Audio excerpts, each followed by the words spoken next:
صليت على إبراهيم وعلى آل إبراهيم إنك حميد مجيد اللهم بارك على محمد وعلى آل محمد كما باركت على إبراهيم وعلى آل إبراهيم إنك حميد مجيد বন্ধুরা আমার, বাংলাদেশে ভূমিকম্প হয়ে গেছে, আবার হওয়ার সম্ভাবনা আছে।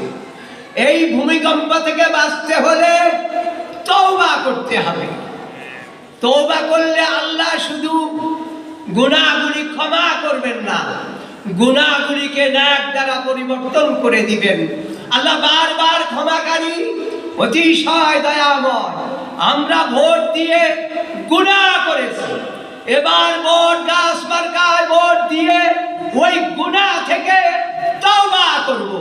1981 সালে হযরত হাফিজ হুজুর রাহমাতুল্লাহ আলাইহি সারা বিশ্বের সামনে তওবার রাজনীতি ডাক দিয়েছেন। অনেকে আজকে তওবা করে নাই। এজন্য অতীতে যারা ওই সুদখোর, ঘুষখোর, রাস্তা চোর, সিমেন্ট চোর, সমস্ত চোরদেরকে ভোট দিয়েছিলেন, তারা লুট করে দেশকে শেষ করে দিয়েছে।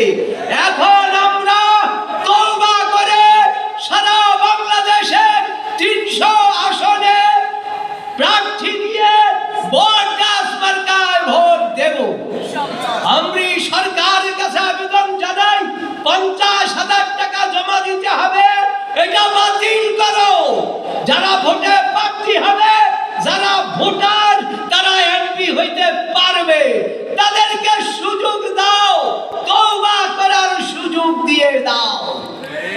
এবং কোন মাস্টারি, কোন ভোটের মধ্যে কোন জালিয়াতি করলে ঠিক জিহাদের মাধ্যমে জবাব দেওয়া হবে।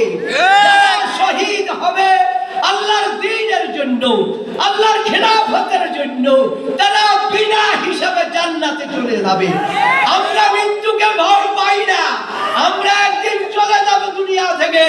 শাহাদাতের মৃত্যু কামনা করতেছি, শহীদ হওয়ার জন্য আমি প্রস্তুত আছি। 3 আসনে প্রার্থী হওয়ার জন্য আমি প্রস্তুত আছি। কারা কারা বটগাছ মার্কায় ভোট দিবেন? হাত উঠান, সোজা করে উঠান, আল্লাহ দেখতেছে। কারা কারা বটগাছ মার্কায় ভোট দিবেন? হাত উঠান। আল্লাহ হাতগুলিকে কবুল করেন। সুবহানাল্লাহি ওয়া বিহামদিহি, সুবহানাকাল্লাহুম্মা বিহামদিকা, আশহাদু আল লা ইলাহা ইল্লা আনতা, আস্তাগফিরুকা ওয়া আতুবু ইলাইক। আসসালামু আলাইকুম ওয়া রাহমাতুল্লাহি ওয়া বারাকাতুহু।